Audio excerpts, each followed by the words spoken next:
Hello students, welcome to your computer class. Now, storing condition. Storing condition means in a storing condition you can store the condition of if in some variable, and in the if statement you can use the variable which you don't have to write that condition again. Right?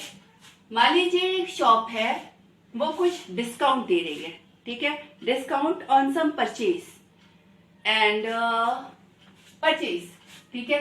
अब अगर उसमें आपने 1000 से ऊपर की shopping की, shopping greater than और equal to 10,000, तो वो आपको 20% डिस्काउंट देगी, ठीक है.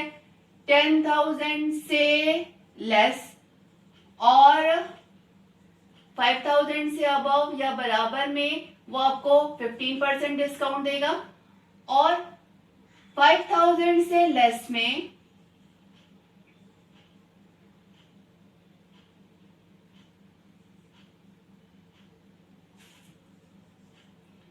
तो 10% डिस्काउंट.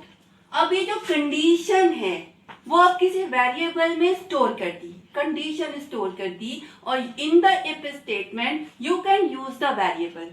फॉर एग्जाम्पल सेम हमने कितने की शॉपिंग की है ये पहले रीड किया, मतलब shopping rupees, shopping is equal to int input, ये आपका कैलकुलेशन.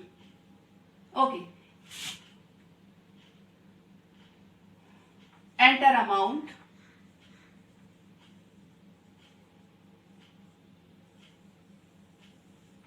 अमाउंट रीड किया, ठीक है, शॉपिंग अमाउंट ये रीड किया.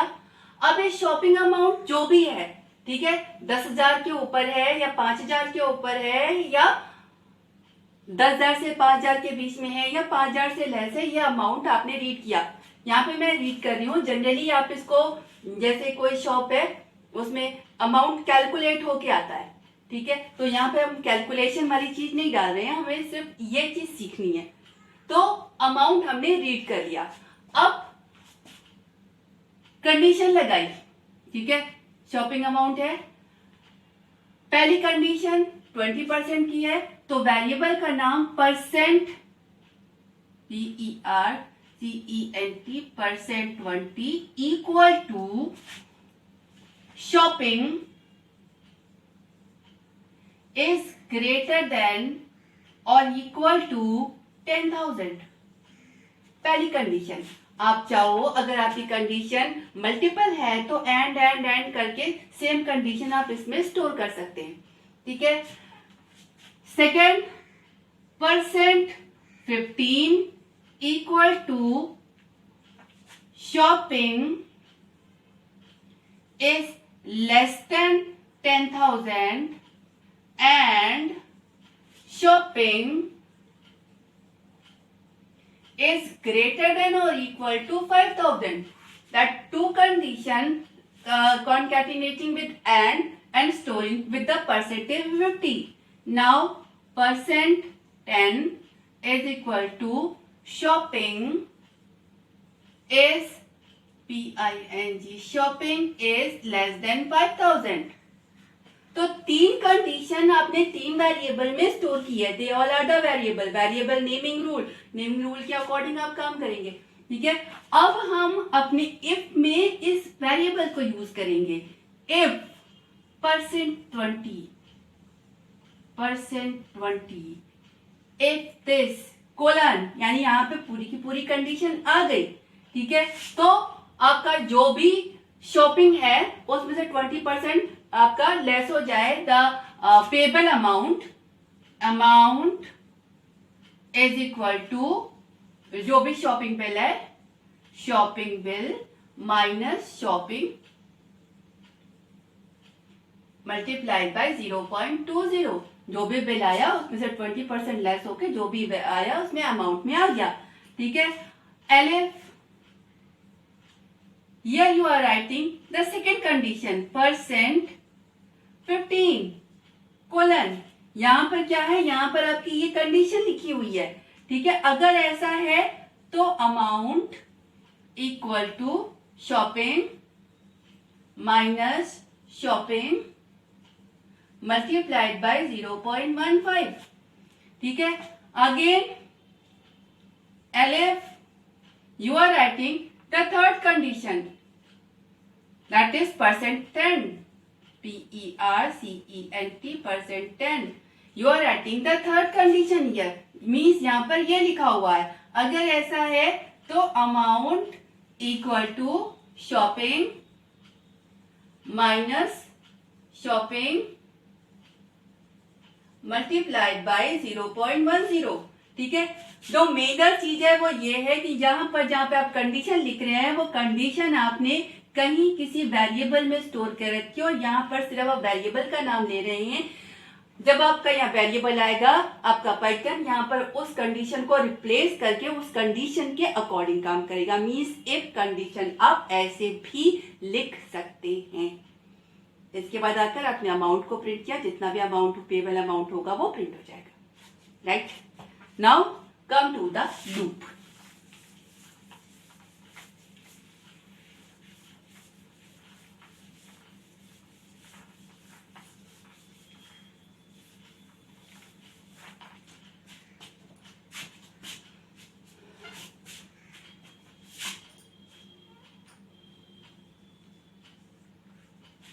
What is the loop? Loop is the iteration, मतलब किसी पर्टिकुलर स्टेटमेंट को हमें कुछ नंबर ऑफ टाइम्स या किसी पर्टिकुलर कंडीशन के ट्रू रहने तक बार बार करना हो तो इस चीज को हम लूप में डालते हैं। कुछ पर्टिकुलर स्टेटमेंट हमें बार बार एग्जीक्यूट करानी है। जैसे मान लीजिए आपको टेबल प्रिंट करनी है किसी नंबर की, ठीक है। तो वर्क क्या होगा, किसी नंबर की टेबल निकालने के लिए पहला काम उस नंबर में आपने 1 का मल्टीप्लाई किया, रिजल्ट आया उसे प्रिंट किया। फिर उस नंबर में आपने 2 का मल्टीप्लाई किया, रिजल्ट आया प्रिंट किया।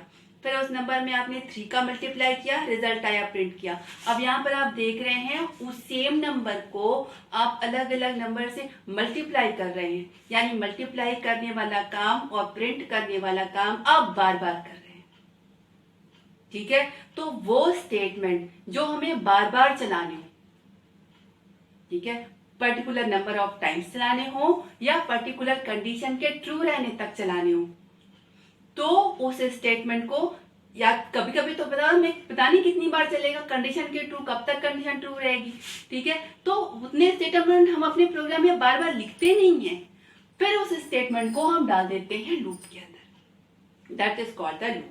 Iterative statement, that is called the loop. अब लूप से पहले एक फंक्शन रेंज जिसका हम लोग इस्तेमाल करेंगे, ठीक है। रेंज नाम का एक फंक्शन होता है, we will use that function in our loop. So use करने से पहले what is this function you have to know. It take either 1 argument और 2 आर्ग्यूमेंट और 3 आर्ग्यूमेंट। फर्स्ट, अगर ये 1 आर्ग्यूमेंट ले रहा है, then it return a list starting from 0 to that number -1, means it returns 0, 1, 2, 3, 4.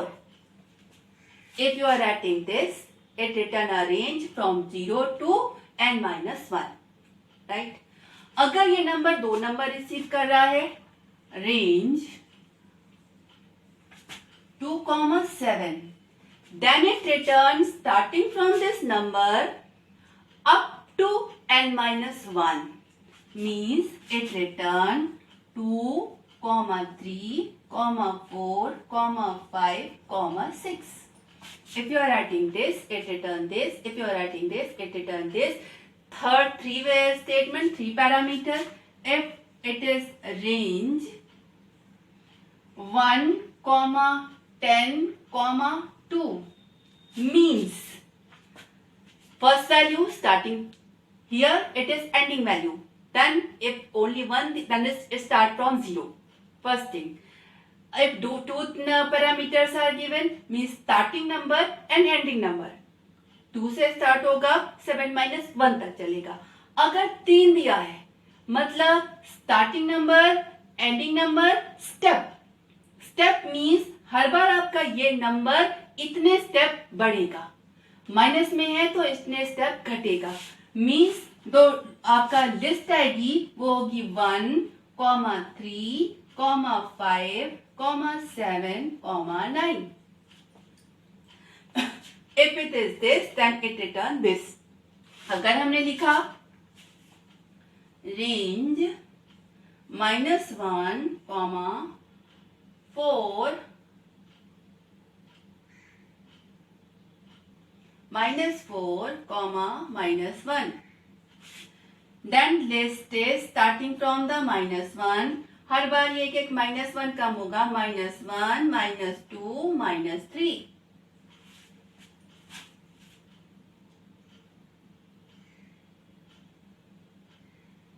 Okay. Starting from this, each time it is decrementing 1.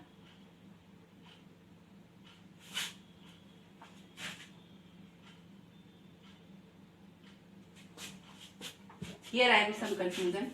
Take some other example. 5, 1. Each step -1. Then it return 5, 4, 3, 2. This one. Starting number, ending number, and each step is decreasing -1. So 5, 4, 3, 2. Last से एक कम तक होता है तो 1 नहीं होगा. So this is the range function. Now way start the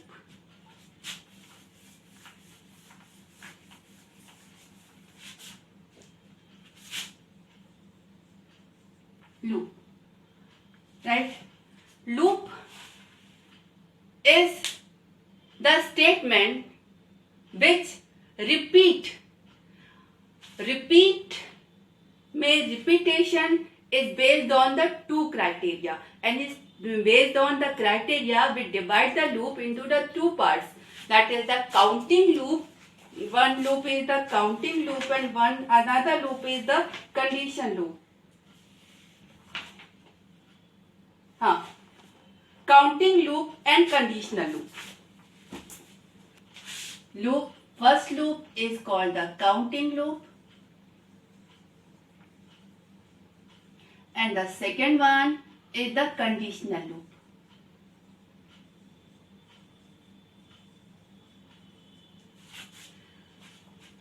loop दोनों का ही मतलब कुछ पर्टिकुलर स्टेटमेंट आपके बार बार चलेंगे. ठीक है. अब काउंटिंग लूप में जो कितनी बार चलेंगे ये काउंट पहले से तय है. 10 बार चलने हैं तो 10 बार चलने हैं, 5 बार चलना है तो 5 बार चलना है, 100 टाइम्स चलना है तो 100 टाइम्स चलना है. मतलब लूप का काउंट फिक्स है. तो जब किसी लूप का काउंट फिक्स है तो उस लूप को काउंटिंग लूप बोलते हैं. ठीक है. और जब कोई लूप किसी पर्टिकुलर कंडीशन के ट्रू रहने तक चले तो कितनी बार चलेगा ये नहीं तय होता. कंडीशन कब तक ट्रू रहेगी ये नहीं तय होता. यानी उस लूप का नंबर ऑफ काउंट पहले से नहीं पता होता. वो पर्टिकुलर कंडीशन के ट्रू रहने तक चलेगा तो उस लूप को कंडीशनल लूप बोलते हैं. ठीक है. अब आते हैं पहला काउंटिंग लूप पे. काउंटिंग लूप में आपका आता है फॉर लूप. फॉर लूप का सिंटैक्स होता है for variable in, I think here is the list, for variable in sequence, a colon and the statement और statements जितने आप चाहो. ठीक है. अब what is this? For variable in sequence. यहां पर एक सीक्वेंस है. वो सीक्वेंस एक लिस्ट हो सकती है, एक स्ट्रिंग हो सकती है। लिस्ट में आपका लिस्ट, टुपलेट, डिक्शनरी कोई भी हो सकता है, एक स्ट्रिंग हो सकती है, एक रेंज हो सकता है। हर बार इस वेरिएबल की वैल्यू, इस लिस्ट की एक एक वैल्यू, अब जो लिस्ट है वो लिस्ट फिक्स, एक बार यहाँ पे लिस्ट दे दी, लिस्ट आपकी बढ़ और घट नहीं रही है, तो ये काउंटिंग लूप में आया। मीन्स लूप का नंबर ऑफ काउंट जितने इस सीक्वेंस में आइटम है उतनी बार ही चलेगा। हर बार इस वेरिएबल की वैल्यू इस सीक्वेंस का एक एक आइटम होगी। ठीक है, इस सीक्वेंस में जितने आइटम है, पहली बार पहला आइटम, दूसरी बार दूसरा आइटम, तीसरी बार तीसरा आइटम। ठीक है, और जितने आइटम है, एक बार वेरिएबल की वैल्यू पहली बार पहले आइटम की वैल्यू हो जाएगी, दूसरी बार दूसरे आइटम की, और जितने सीक्वेंस में जितने आइटम है उतनी बार चलेगा, उतनी बार इसकी वैल्यू होगी और उतनी बार ही ये लूप चलेगा। चलिए, अब ये सीक्वेंस में क्या क्या हो सकता है ये देखते हैं।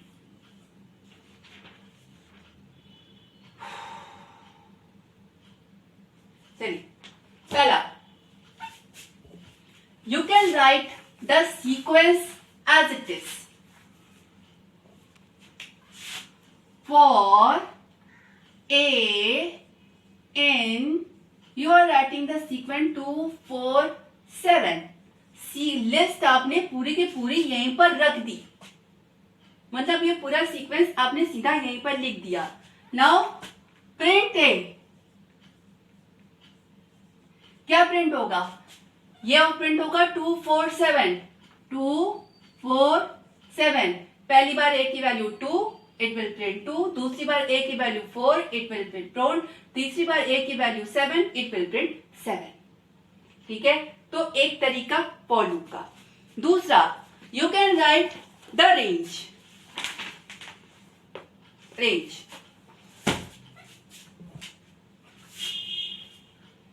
मान लिया आपने ये लिखा, for a in range 1, 10 print a. क्या प्रिंट होगा? पहली बार रेंज, मैंने आपको अभी भी बताया, अगर आपने ये दिया है mean starting value ending value दी है, तो यहां पर एक लिस्ट आ जाएगी फ्रॉम 1 to 9। स्टार्टिंग वैल्यू 1 दी है, फ्रॉम 1 to 9 लिस्ट आ गई, और आपकी इस वेरिएबल की वैल्यू हर बार उस लिस्ट की एक एक वैल्यू होगी। यानी पहली बार ए की वैल्यू 1, फिर 2, फिर 3, फिर 4, 5, 6, 7, 8, 9। This line will print this.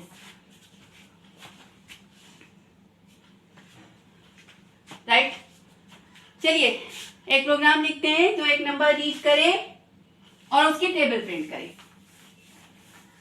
ठीक है, read a number and print the table. तो रीड अ नंबर में नंबर रीड किया, number is equal to int input enter a number.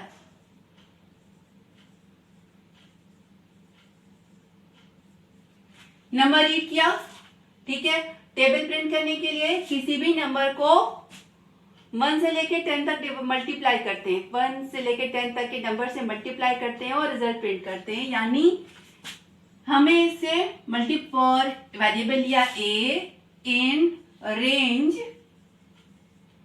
1,11। 11 क्यों? क्योंकि जो लास्ट वैल्यू होती है वो 1 कम तक होती है, तो हमें 1 से लेके 10 तक चाहिए, तो हमने 1,11 लिखा। First value and last before first value, last plus 1 value, तो लास्ट वाली वैल्यू फिर 10 हो जाएगी। प्रिंट क्या करना है? इस नंबर में ए की मल्टीप्लाई। अब क्या प्रिंट होगा? अगर ये लिखा है रेंज, तो यहां पर क्या आ गया? 1 2 3 4 5 6 7 8 9 और 10 आ गया। ठीक है, पहली बार ए की वैल्यू 1, तो प्रिंट क्या होगा? मान लीजिए हमने जो नंबर रीड किया 5 रीड किया, तो क्या प्रिंट होगा? 5 मल्टीप्लाइड बाई 1 यानी 5, राइट। उसके बाद ए बढ़ा 5, तो नंबर की वैल्यू तो 5 ही है, नंबर की वैल्यू 5 रीड की, मान लीजिए 5 रीड की, तो 5 मल्टीप्लाई बाई 1 प्रिंट हुआ, उसके बाद ए बढ़ा, लिस्ट की दूसरी वैल्यू, अब क्या प्रिंट होगा 5 मल्टीप्लाइड बाई 2 यानी 10। फिर अगली बार लूप में ए की वैल्यू अब ये 3 हो जाएगी, प्रिंट होगा 5 multiplied by 3 that is the 15। फिर ए बढ़ा, अगली वैल्यू 4, अब क्या प्रिंट होगा 5 मल्टीप्लाइड बाई 4 दैट इज 20। उसके बाद अगली बार 5 multiplied by 5, 5 multiplied by 6, 5 multiplied by 7 up to 5 multiplied by 10, यानी जो नंबर आपने रीड किया है उसकी पूरी टेबल ये प्रिंट कर देगा। Right, will take the remaining thing tomorrow. Okay, thank you.